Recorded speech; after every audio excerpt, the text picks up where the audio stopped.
Hello everybody, welcome back to Alan Just Wake. follow me. It's not far. Now when we left off, we were about to start the next episode here. A bunch of information was dropped in this kind of casual conversation they were having. I'm not gonna lie to you and say I absorbed much of it, but hopefully we'll be able to Yeah, how about that? catch up. It was there in the morning, as if it had fallen from the sky. But it would take a tornado to lift something like that. We're damn lucky it didn't crush any of the trailers.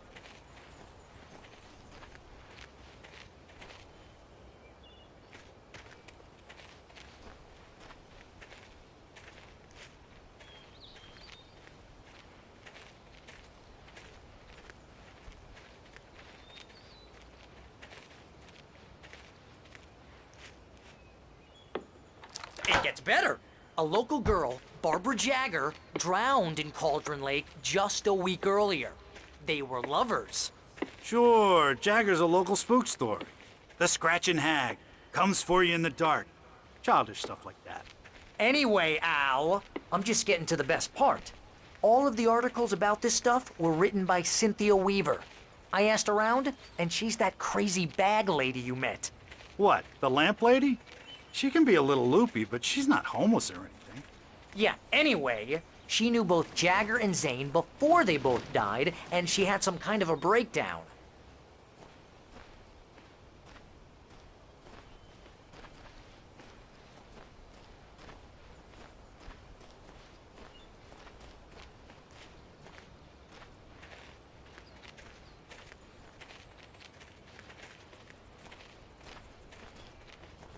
Well, mister, this here's Rose's trailer.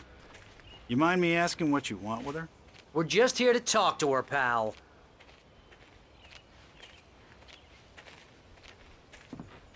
We should probably change our clothes, right? Like, could use a shower about now.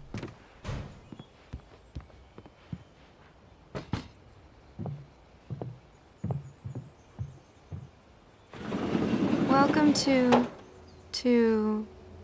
Oh dear, Mr. Wake. I'm so glad you're here. Rose, you have my manuscript? Oh. Oh yes. Yes. Please, come in. Hey, this is really good. Rose, Yes, my manuscript. I really need it. I understand. I know what you need. A muse to inspire you. Oh, for Barry. She doesn't have anything. Yeah, hey Al. Al, what's... Oh. Barry! What?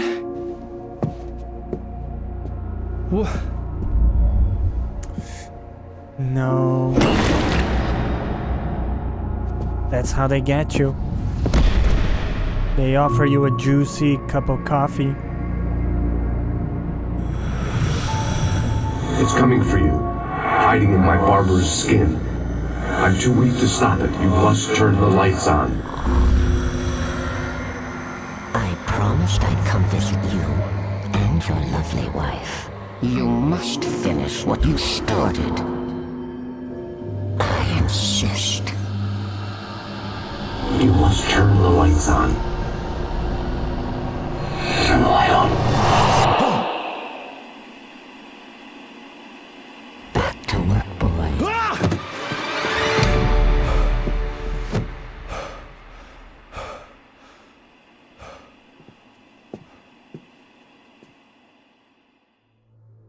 I felt nauseous, hungover. Only anger kept me going. I can't tell reality from dream anymore, but it seems I have an imaginary editor to help me. She's an old woman in a funeral dress. I call her Barbara Jagger. She's very strict. I'm writing faster and faster. My manuscript is being heavily revised. The edits are getting very aggressive, and each day there's less of me and more of her. I hate it, but I know she's right. She promises me I can save Alice Rose this took a way. day from me. She knows I had more less than than I 12 do. hours left to meet the kidnapper. All I could do was get Barry into the car, work something out once I got on the road. Welcome to the Oh Dear Diner. What can I get you today? Coffee? I couldn't work up much hate for Rose. Something had used her to get to me, and left its mark. First refill is free. Milk and sugar on the counter there. Poor Rose, Would you man. like to My hear it? gun and flashlight were gone. I'd have to find a way to get Barry into the car as quickly as possible. There was no time to waste. Mr. Randolph liked Rose. That little smile she had. How she was still sweet when life had tried so hard to make her bitter. It wasn't any of his business what she did in her trailer. But those strangers, the writer and his smart-ass sidekick, looked like trouble. And they'd been in there for hours, way past her normal bedtime. He reached for the phone and called the sheriff's station.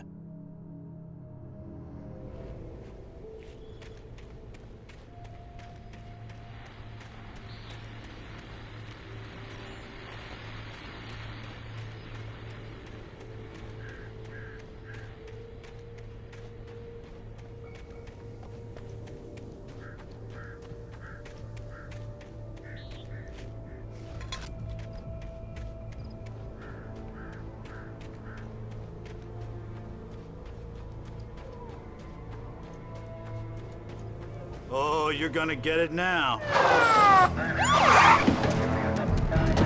God knows what you've done to that poor girl. This is Agent Nightingale, FBI! Get him up, Hemingway! You're under arrest! You move a muscle, I'll unload right in your goddamn face! Stay right where you are, Slane! He's the chosen one.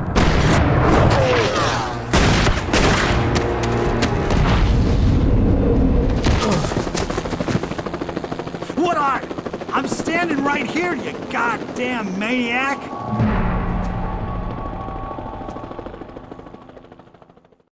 I hated to leave Barry behind, but there was no way I'd miss my appointment with the kidnapper. Give it up, Mr. Wake. Come on. Take it easy on him. Get after it! Don't let him get away! Move it! So good old Randolph thought we were responsible for what happened to Rose. Which honestly, can you really blame him?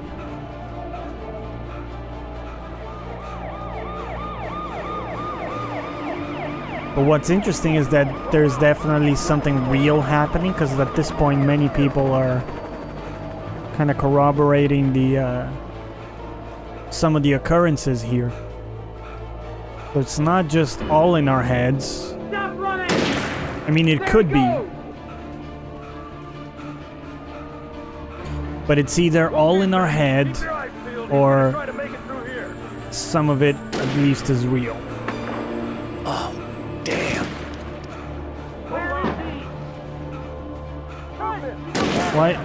Why do you stop running though?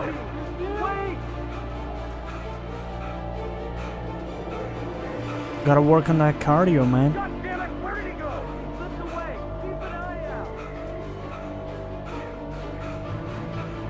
I mean, is it really warranted to send like the FBI after a guy that, what, like supposedly I don't know, did something to Rose, but what could possibly warrant like an FBI raid of this caliber? Isn't that weird? He's gone! Come on, guys! We need to head him off! It leads me to believe that maybe it's all like a figment of our imagination. For decades, the darkness that wore Barbara Jagger's skin slept fitfully in the dark place that was its home and prison. It was hungry and in pain. It dreamed of its nights of glory when the poet's writing had called it from the depths and given it a brief, terrible taste of power and freedom.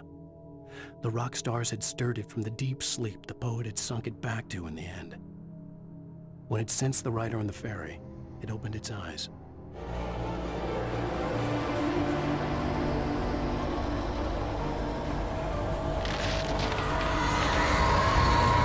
So yeah, the absurdity of the magnitude of this raid maybe indicates that it's not real. It's a figment of our imagination. It's so hard to tell, man. I don't know at this point.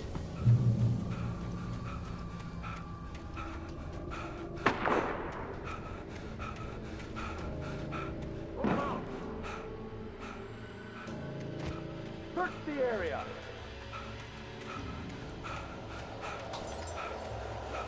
Stay sharp. This way. Over here. Hey, who's there? What the fuck?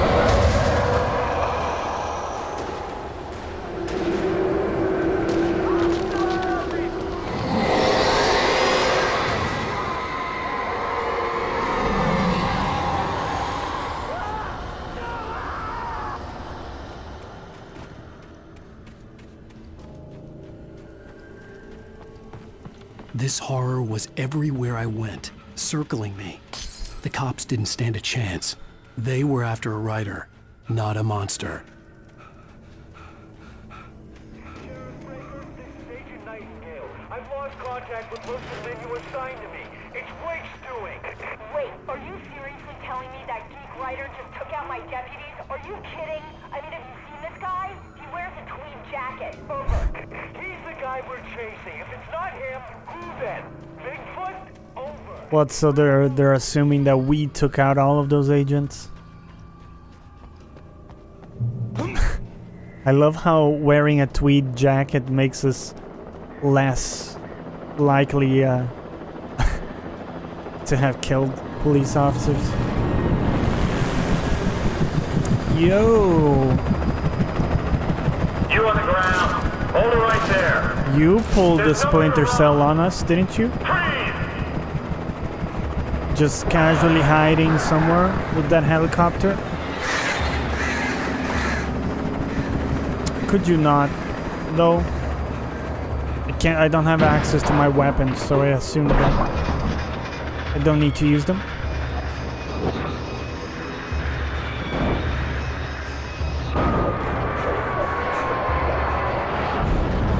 Get indoors.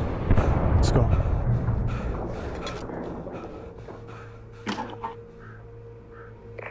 This is James. Mulligan Thornton, come in. Over. Thornton here.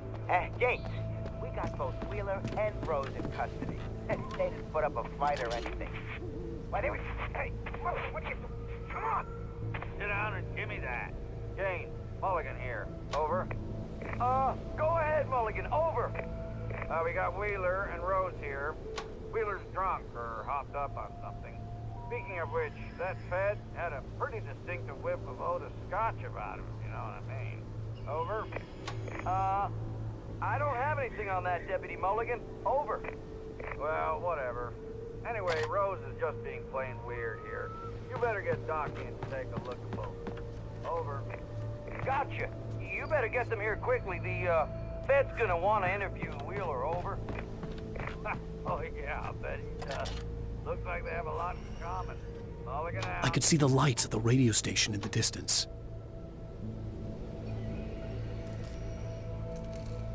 All right. Let's go check it out.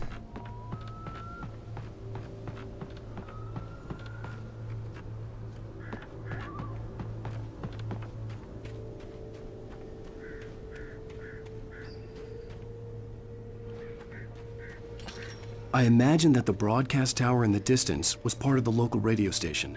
Maine seemed like a decent guy. Perhaps he could give me directions to the coal mine.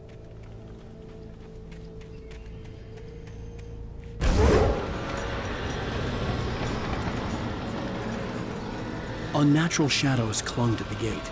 The darkness that was after me was trying to stop me. I wouldn't get through without a light. I got you. A huge spotlight here.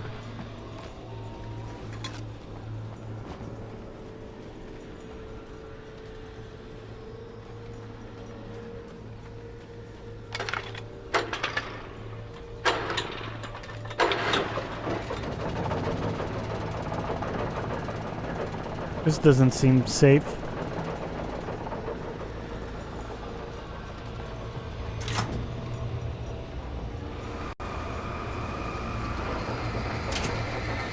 The old generator conked out.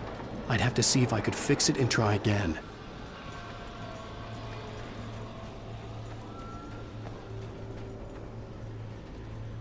Sure. Because kicking it always solves the problem.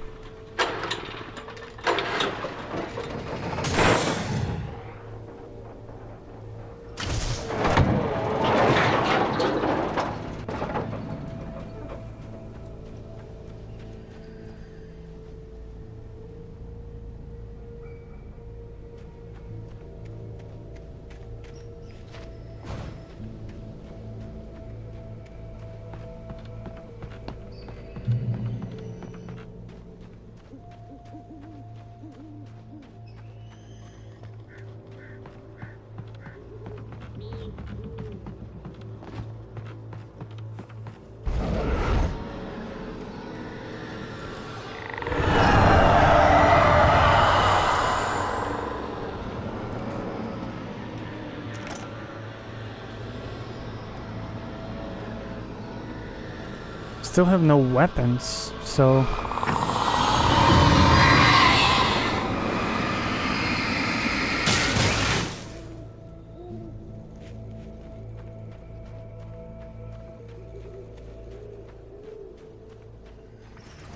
It took me a moment to recognize the flashbang grenades. They were an ideal weapon for my situation. Team 1, come in. Over. Team 1, this is Sheriff Breaker. Report. Over. Team 2, come in. Any volunteers to test my flashbangs on?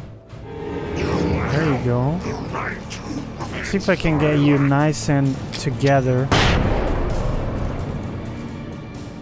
It's efficiency. 3 in 1.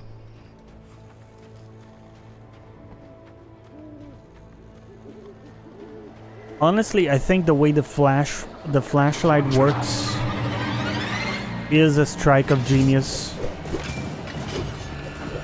I mean, there's some issues with combat that I've discussed, but I do really enjoy it overall. 3 flashbangs left. Should be okay here.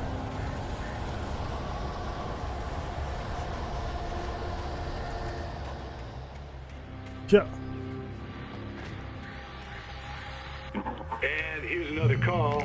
You're on KBF-FM with Pat Maine. It's Milt Peabody, Pat. What's on your mind, Milt? Well, I live near the trailer park, Pat, and there's a big ruckus going on over there. Ruckus. Just up the road from me, too. What's going on, do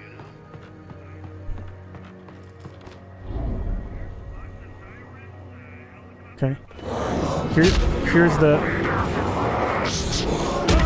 Okay, I'm gonna level with you. I didn't really play it that well, but here's what I wanted to do. Want to kill like multiple people with one flashbang. We kind of made it work.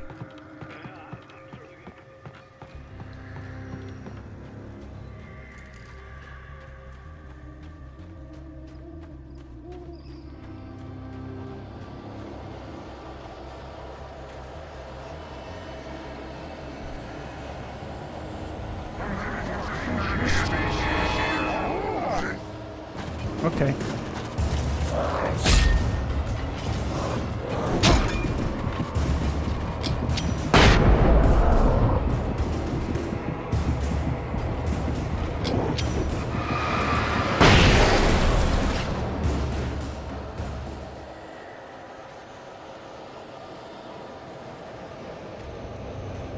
We took some bad damage there.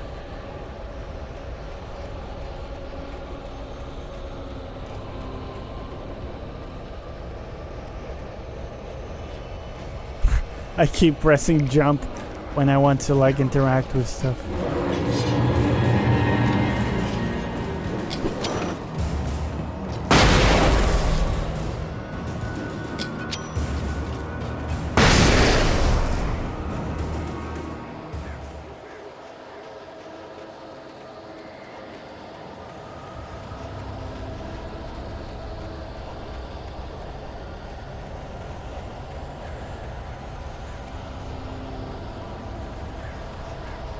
I'm sure I'm missing a lot of pages. Haven't found any in quite a while. It's a nice flashbang.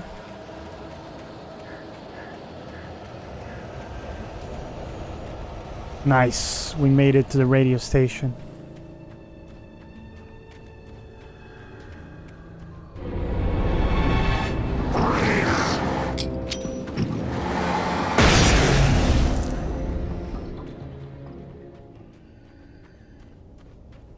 That guy asked us for an interview. Here it is. I hope Maine could lend me a car to get to the coal mine. Gotta grab the coffee thermos though.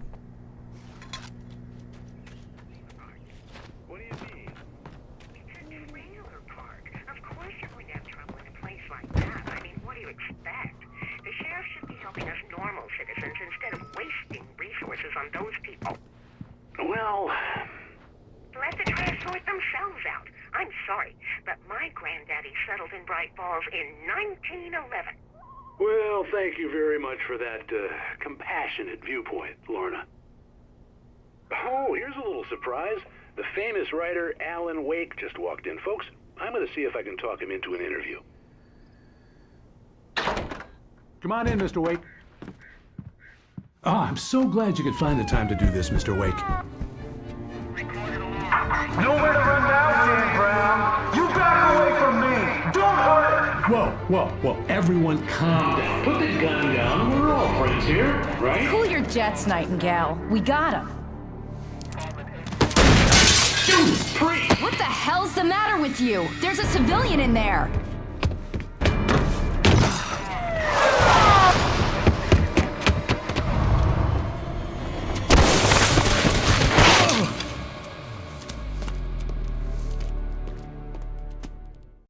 I'll get you yet, even if it kills me. You hear me?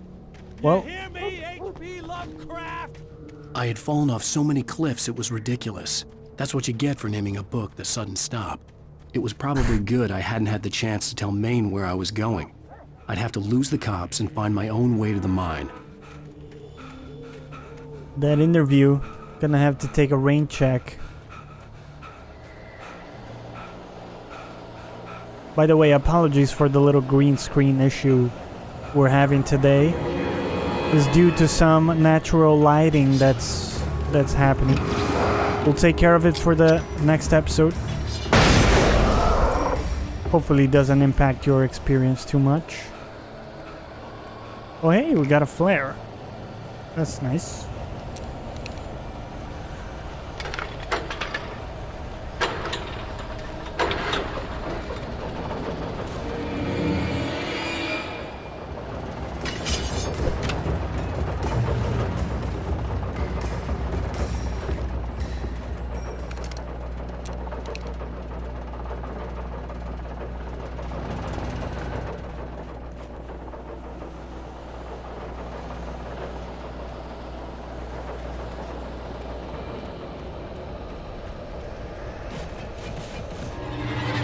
Oh, I got you.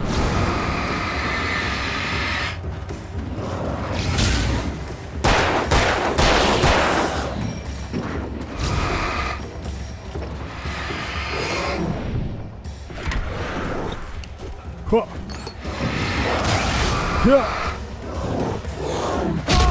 Ouch.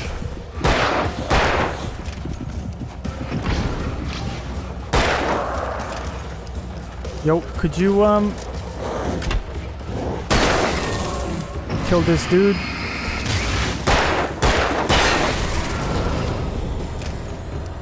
Oh, I got him. Yeah.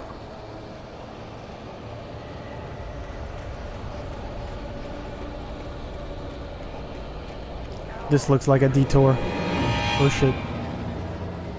Yeah. Yeah. Yeah.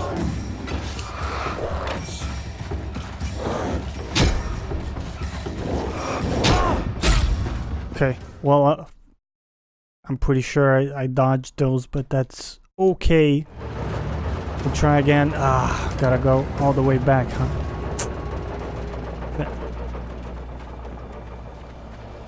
That's how it is then.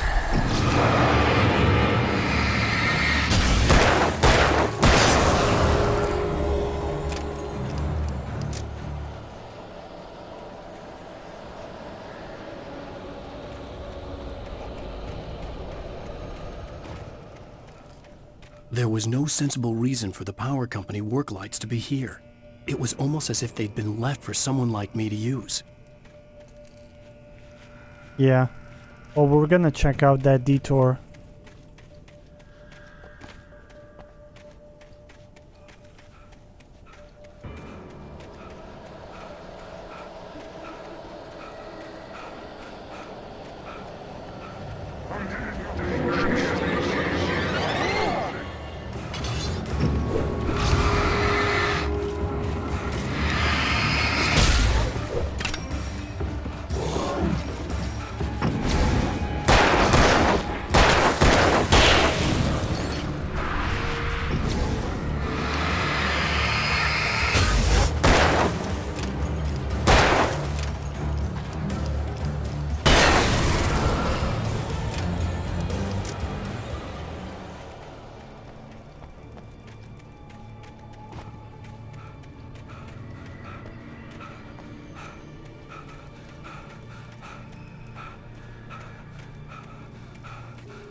Right.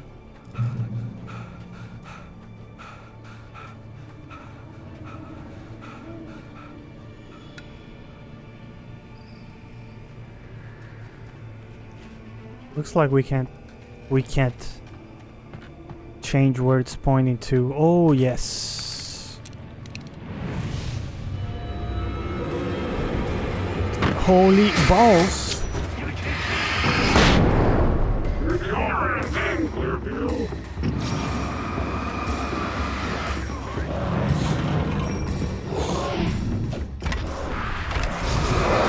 Here we go.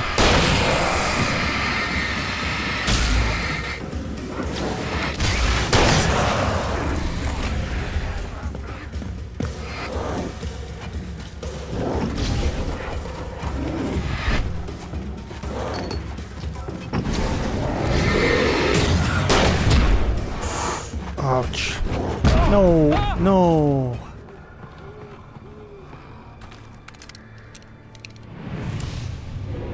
Right, here we go.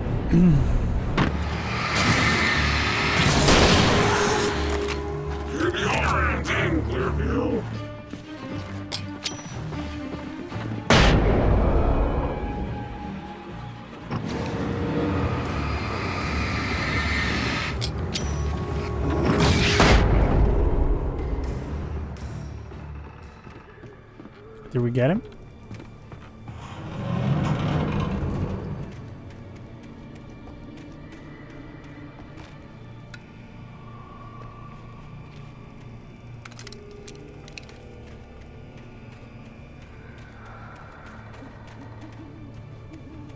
Huh?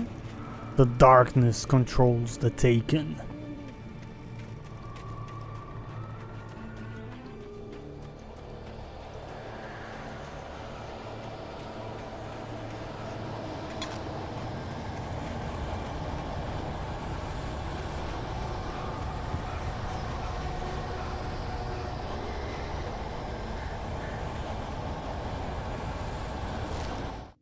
Sarah trusted her gut, and her gut said Agent Nightingale was an asshole. He felt wrong, and it wasn't just the smell of stale booze. It was in the way he flashed his badge, pulled rank, the look in his eyes when he wanted answers. Where was Alan Wake? What was this about an accident? Where was his wife? And most importantly, why did she let Wake go? He wouldn't answer her questions. Federal business was all he'd say.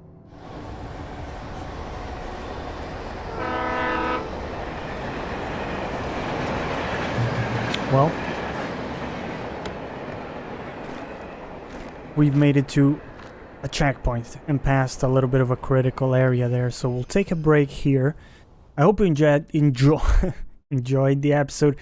Hey, let me know down below if you did, and as always, thanks for watching. Catch you next time.